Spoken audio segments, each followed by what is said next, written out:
नमस्कार, आप देख रहे हैं न्यूज़ 18। मैं हूं आपके साथ रुचिका राज। क्या ईरान इजराइल युद्ध बंद करवाने के लिए बैकडोर डिप्लोमेसी शुरू हो गई है?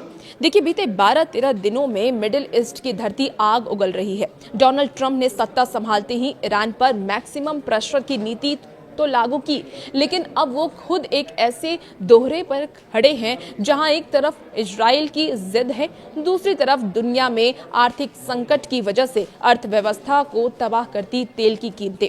दुनिया के कई देशों की राजधानियों के साथ साथ न्यूयॉर्क से लेकर के तेहरान तक ये चर्चा तेज है कि क्या डोनाल्ड ट्रंप पर्दे के पीछे से ईरान के साथ कोई बड़ी डील कर रहे हैं। डोनाल्ड ट्रंप फारस की खाड़ी में फंस गए हैं या फिर वो सक्रिय रूप से सैन्य और कूटनीतिक दबाव डाल रहे हैं।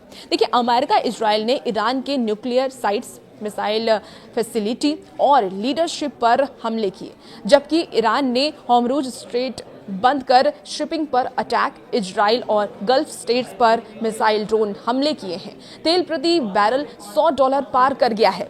ट्रंप कह रहे हैं कि युद्ध जल्द खत्म होगा जब वो चाहेंगे, लेकिन ईरान का नया supreme leader Mojtaba Khamenei defined है और हॉर्मुज को वो प्रेशर टूल बना रहा है।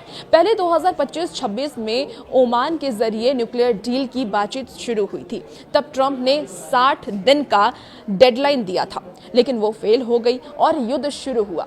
ट्रंप अभी मैक्सिमम प्रेशर और स्ट्राइक्स पर फोकस्ड है, ना कि मनाने पर। लेकिन हॉर्मुज क्राइसिस से रीजनल इकोनॉमी उलझी हुई है। देखिए, व्हाइट हाउस में बीती रात क्या कुछ हुआ है उसकी भी जानकारी आ गई है। ट्रंप के पास युद्ध रोकने के 3 बड़े विकल्प दिए गए हैं। पहला विकल्प है दबावपूर्ण समझौता।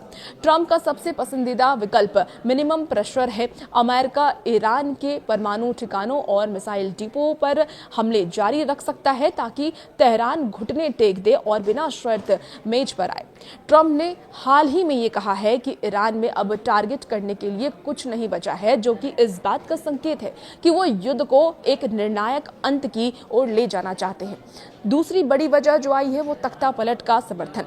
ट्रंप प्रशासन ईरान के भीतर चल रहे विरोध प्रदर्शनों को हवा दे रहा है। व्हाइट हाउस ने स्पष्ट संकेत दिए हैं कि वो ईरान के लोगों को अपनी संस्थाओं पर कब्जा करने के लिए मदद भेज सकते हैं।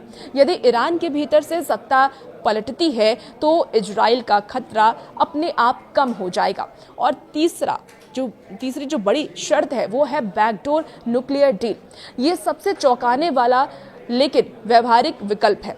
ट्रंप के विशेष दूत स्टीव और उनके दामाद गुप्त रूप से ऐसे समझौते पर काम कर रहे हैं जिसमें ईरान को आर्थिक राहत दी जाए, बदले में वो अपना परमाणु कार्यक्रम को हमेशा के लिए बंद कर देंगे। पर्दे के पीछे से जो 2 देश खेल रहे हैं वो हैं ओमान और तुर्की। देखिए, ओमान को मध्य पूर्व का स्विट्जरलैंड कहा जाता है। मस्कट में अमेरिकी दूत और ईरानी विदेश मंत्री के बीच गुप्त बैठकों की खबरें हैं। ओमान दोनों देशों के बीच संदेशों के आदान प्रदान का सबसे भरोसेमंद जरिया बना हुआ है। तुर्की के राष्ट्रपति इस युद्ध में एक महत्वपूर्ण कड़ी बनकर के उभरे हैं। तुर्की न केवल ईरान से गैस खरीदता है, बल्कि नाटो सदस्य होने के नाते अमेरिका से भी जुड़ा हुआ है। तुर्की का लक्ष्य क्षेत्र में स्थिरता लाना है ताकि उसकी सीमाओं पर युद्ध की आंच न पहुंचे।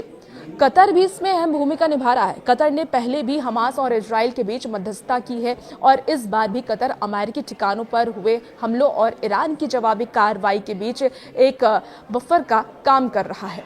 क्या ट्रंप खाड़ी में फंस गए हैं? ये बड़ा सवाल है। देखिए, आलोचकों का ये कहना है कि ट्रंप की विशाल नौसेना तैनात करने की धमकी और ईरान के तेल निर्यात को शून्य करने की जिद ने उन्हें एक ऐसी स्थिति में ला दिया है जहां पीछे हटने का मतलब कमजोरी दिखाना होगा।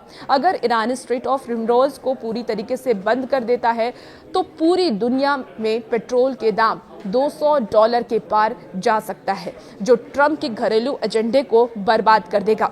यही कारण है कि ट्रंप बार बार ये कह रहे हैं कि युद्ध किसी भी समय खत्म हो सकता है। ये बयान दरअसल ईरान को एक चेतावनी भी है और समझौते का निमंत्रण भी।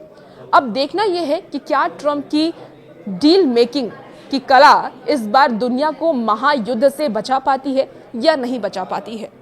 और भी ऐसी वीडियोस के लिए आप बने रहिए न्यूज़ 18 के साथ।